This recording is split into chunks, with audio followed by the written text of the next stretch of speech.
মণিপুরে সেনাবাহিনীর গুলিতে নিকেশ 10 জঙ্গি, উদ্ধার বহু আগ্নেয়াস্ত্র। মায়ানমার সীমান্ত লাগোয়া চান্দেল জেলায় জঙ্গিদের লুকিয়ে থাকার কথা জানতে পারে সেনা।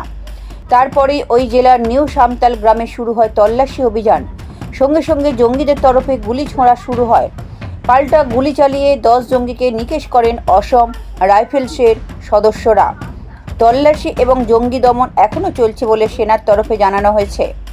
সেনার পূর্বাঞ্চলীয় কমান্ডের তরফে জানানো হয়েছে, সুনির্দিষ্ট খবরের ভিত্তিতে মণিপুরের আন্তর্জাতিক সীমান্ত লাগোয়া ওই এলাকায় হানা দেন অসম রাইফেলস স্পিয়ার কর্পসের সদস্যরা।